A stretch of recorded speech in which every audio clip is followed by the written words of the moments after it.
Hello everyone and welcome. So we have officially reached the end of the year, which is shocking because I feel like the years really do go by so much more quickly than they did in the past, which makes no sense because that's not actually happening. Time is moving at the same speed, and yet here we are. Usually I make this video at the beginning of the new year because I plan to read up until the 31st of December, but honestly this year I know that I am not going to be reading anything for the next 2 weeks until the end of the year. I'm done. I am done with my reading for the year, so I'm actually making this a lot earlier than I usually do, but today we are going to be talking about my favorite books I read in 2024. This is always one of my favorite videos to make every year because I love gushing about my favorite books I've read. As much as I love being a hater, my favorite thing to do is actually to just tell people about my favorite books and try and convince them to read them, hence why I'm here. And if you're anything like me, you love looking at your reading stats at the end of the year to see how many books you read, to see if you met your reading goal. And this year I started using Fable to track the books that I read and set my reading goal and everything, and they actually give you a 2024 reading wrapped, which I'm so excited about. Fable is kindly sponsoring this video, but I've been working with them for a while, and I even have my own book club on Fable, which I started this year. If you want to join, we're actually going to be restarting the book club in the beginning of January, and I'm very excited. But yeah, this year they have made a reading wrapped, so you can basically see the top books that you read, the top genres you read, and they give you such like a personalized experience. You start off by uploading 4 pictures to kind of encompass your year, and then they break up the wrap into different seasons to give you an overall mood board of your reading throughout the year. I think it's so cool. It's an all-in-one place for all readers. Whether you read a lot or a little bit, it doesn't really matter. They will still give you a complete look into your reading. It's really tailored and customized to you with all the books that you read, and they even give you like a little description summary of the vibe that you had each quarter for your reading. You can also get all your stats for your most read authors, your average rating, and your most read genre for the year. So as you can see, I read a total of 36 books this year. Romance was my top genre, and my average rating was 3.9 stars. Spring was definitely my biggest reading season. I read a lot of books that season, and according to my wrap, it was apparently blasted with deadly games and spellbinding secrets, which feels pretty accurate to some of what I read this year. So if you want to see a breakdown of all of my reads throughout the year and what I read and what I rated everything, be sure to check them out on Fable, download the app for yourself, and you can enter all the books that you read this year and get your very own reading wrapped. Now that we've taken a closer look at my personal reading wrapped, I want to talk about my favorite books I read this year, in particular my top 5 favorites. As you saw, I read a total of 36 books this year, which for me is actually not that many. I usually read at least about 50, if not more, but this year it just didn't happen.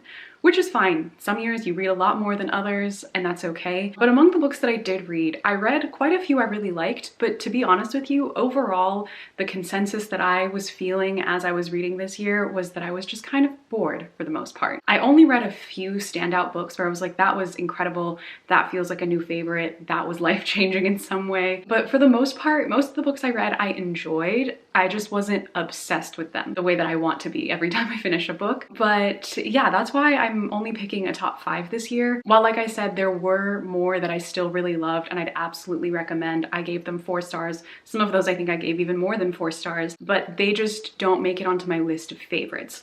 These 5, however, do, so I had to mention them. I will, however, be doing a couple of honorable mentions because while I wouldn't consider these new all-time favorites, I did really like them and I do want to mention them here. So starting off, we have a book that took me months to finish reading, not because it wasn't good, but just because I had no motivation to read anything. But once I finished it, I was so glad that I did, and that is of course Lady Macbeth by Ava Reid. I do still need to buy a finished copy of this book, however, I cannot decide if I want the US cover, which is this, or the UK cover, which looks like this, because this one actually fits the aesthetic of the Ava Reid books that I have a bit better, because I have most of her books in UK covers and I don't have many of her US copies.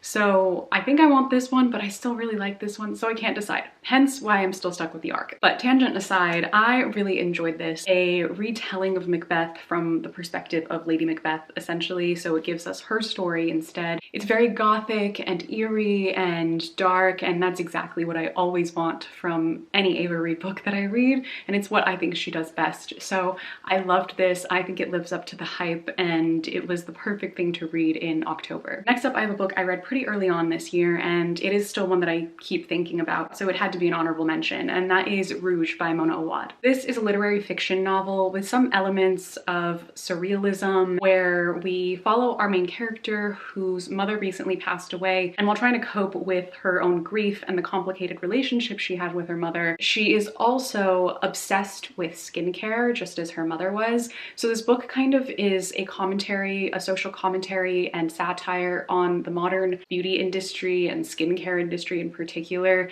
and our obsession with beauty, the beauty that comes from within, like that whole kind of thing they tell you when they're trying to sell you skincare products. So it's really, really interesting. It's very weird, very surrealist. Like I said, at times it feels like a hallucination, but in the best way. And I really love this book. The prologue of it is still so memorable to me. I think about it a lot, and I feel like it's just one of the best book openings that I've read in a really long time. So highly recommend this. So I had to mention this as one of my honorable mentions. Okay, but now getting into my official list, starting with number 5, we have a book that took me by surprise that I expected to like, but I didn't expect to absolutely love. And I think part of why this is so high on my list for this year is because I hadn't read a 5-star book in a while, or I think maybe any 5-star books up until this point before I read this year. And now I think I would consider it more of a 4.5 than a 5-star read, but I still really loved it, and it was just such a great reading experience. So I had to include it on this list. And that is, of course, Funny Story by Emily Henry. I really didn't think that this was going to be on here, but I took a look at everything that I read this year. And while I do think I read some books that are objectively better books and might have been more interesting for me to read, I just liked this one so much. This is kind of like the guilty pleasure one that's on here, even though I don't really feel guilty about it. Happy Place is still my favorite Emily Henry novel. I do, however, think that this one takes second place on my list of her books. I just really, really enjoyed this story. It's truly so funny, but it is also so heartfelt. It made me tear up, and it's just such a perfect rom-com. She really knows what she's doing when it comes to writing her romance books. She does them so well. She is able to make you care about these characters in such a short amount of time and make them really come to life, have really compelling backstories and arcs throughout their story. And I just love how she writes romance. It's just wonderful to read. So highly, highly recommend this one if you haven't picked it up and you're interested in starting reading Emily Henry books. I recommend this one, although I highly doubt that there's anyone here watching this who hasn't read these because they're just so popular. But yeah, again, surprised that this is on here, but I really did love it. I can't deny that. Next up on my list is a book that I am also surprised made it onto my list of top 5 favorites, because most of the time my favorites end up being books that profoundly moved me in some way or are so different from anything I've ever read that they just really stuck with me and I think about them all the time. But they also just have to have some element to them that feels deeply personal to me. Not that I have to relate to it, but just that something about it really sticks with me in some way. And that is what this next book is, and you'll be able to tell what it is and why. But that is, of course, Interview with the Vampire by Anne Rice. Here's the thing, again, I read some other books that potentially are objectively better than this one, or that I even liked more, but this was a standout for me. I might have enjoyed my experience of reading something like A Dreadful Splendor that I read earlier this year that I thought was fun and cute, and I really enjoyed my time reading it, but this, I can't stop thinking about it. Ever since I watched the show, I became so obsessed with Interview with the Vampire that I needed to go back and rewatch the old movie, which I'd already seen and loved. And then I was like, I need to read the book. So then I had to read this.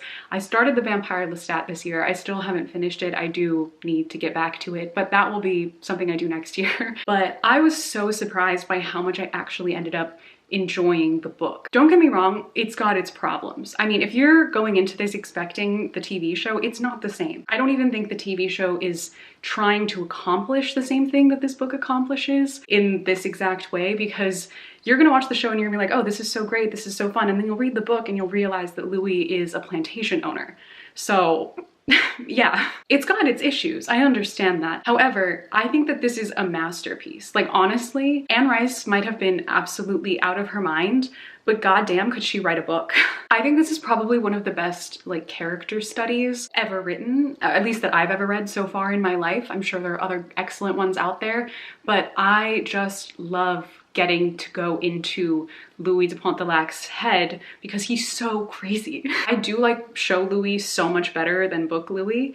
However, I just love getting the context for the show, and I also love the book on its own. I see why it's been so influential in literature, in vampire literature in particular, how it's basically created a genre of its own. I just think that it was so much better than I was expecting it to be. I know some people say that it's too long and it's really boring and there's just like too much rambling going on.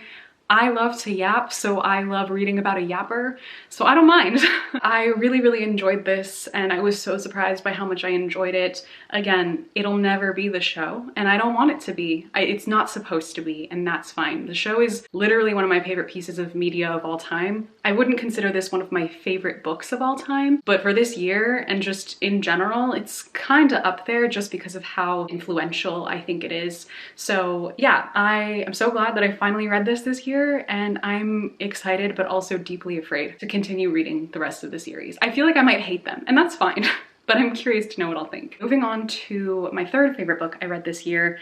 Apart from Funny Story, everything else on this list is essentially going to be dark or gothic or just a little bit creepy-ish. And this next book is no exception to that rule, and that is, of course, Vita Nostra. This is by far the trippiest book I have ever read in my entire life. That is probably the most accurate way I could describe it. Similarly to how I felt about Rouge, where the main character is actually hallucinating, you also feel like you're in a dream, like this is all a hallucination. So it's difficult to read at times because I felt like I was losing my mind because the character feels like they're losing their mind, and it's just so overwhelming, but it's also literally unlike anything I've ever read in my entire life. I say this almost every time I talk about the book, I think, because it gets compared to the Harry Potter series a lot, which I think is extremely inaccurate because one, this is an adult novel, two, the only similarity is that the main character goes to a magical boarding school,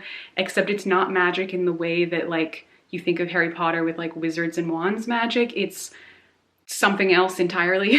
I really don't think that you should know much about this book before you get into it. I would look up some content warnings because it can get dark at times, but in general, do not look up the actual plot. You shouldn't know anything about this because the whole experience of this and the great thing about this book is that you really get to be just as confused as the main character is because she has no idea what's going on and you have no idea what's going on. So you're kind of just discovering this world and everything alongside her, and that is the best way to experience this book, hands down. I can't recommend this enough. It was so strange. I don't think that everyone will like it, and that's fine. But if you like weird, dark, philosophical stories, this is for you. Highly recommend. I promise you, you've never read anything like this. Unless maybe you read a lot of Russian literature. Then maybe you have. But if you don't, like me, then you've never read anything like this. Okay, coming in at number 2 on my list of favorites is a book that I debated. I was having such a hard time picking my number 1 spot. And honestly, if you ask me in a week, I might change them again. So number 1 and 2 can kind of be interchangeable, but as of right now, this is in second place for the year.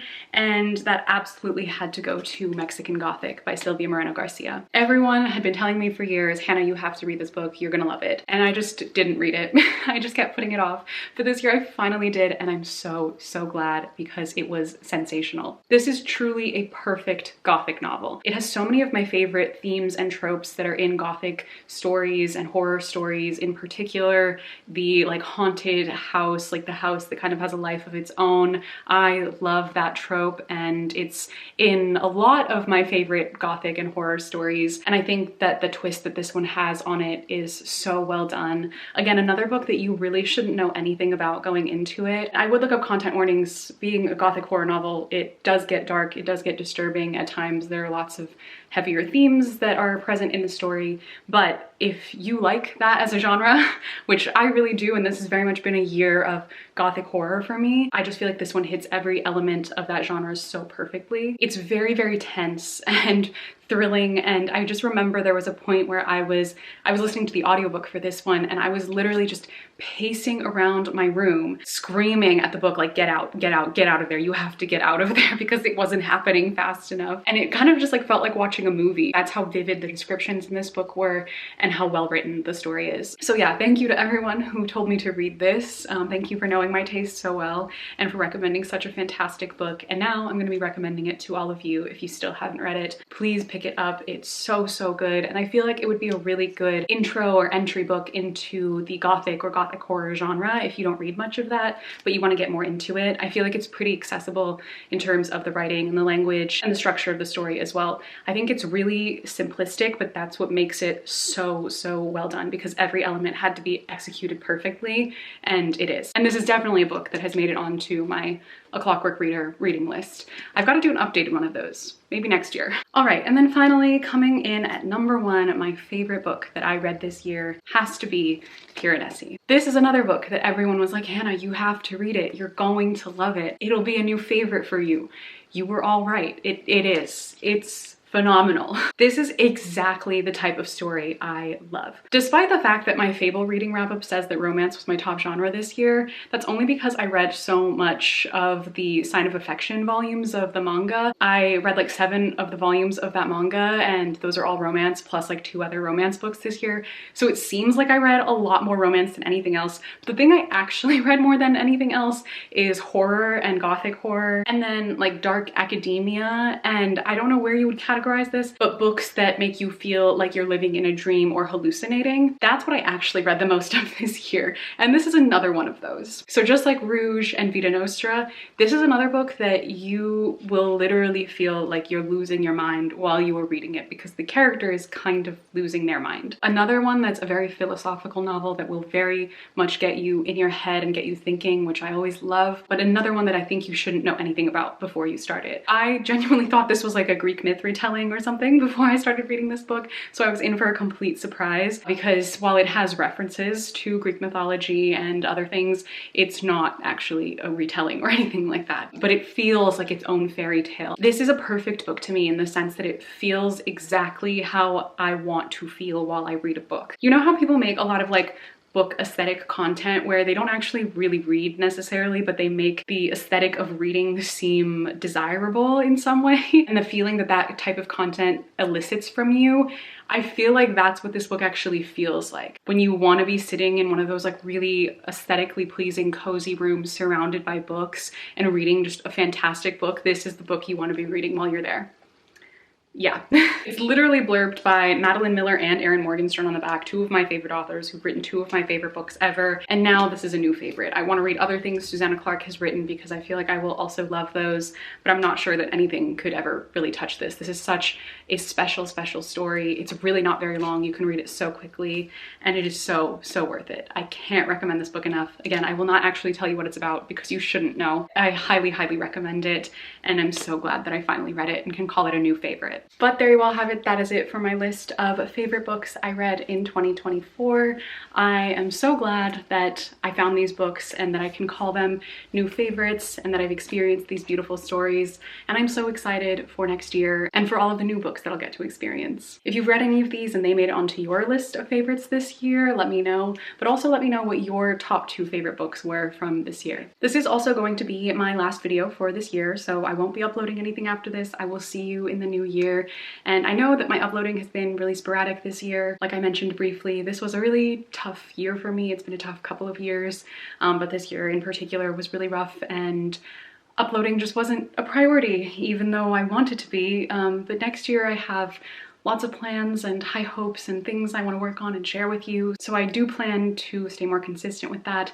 And like I mentioned earlier, I will be restarting our book club, the A Clockwork Reader book club, in January. The first book that we're going to be reading is Air by Sabaa Tahir, because that's one of the books I wanted to get to this year and still didn't get around to. So I'm keeping myself accountable and getting to experience it with you all. So if you'd like to read that book together for the book club, we'll be starting it in January, and I'm very excited about that. And I plan to keep up consistently with the book club next year. And if you have any book suggestions of books you want to read for the book club, let me know. So be sure to go download the app, join the book club, and check out your Reading Wrapped. But again, I just want to say a big thank you to all of you for being here, for supporting me always. I deeply love you. I love this community, and it really means a lot to me. I want to continue having this space with you, especially in the coming year with TikTok potentially going away for a lot of people. I think a lot of people are moving over to YouTube again, so hopefully the community on here will be more active.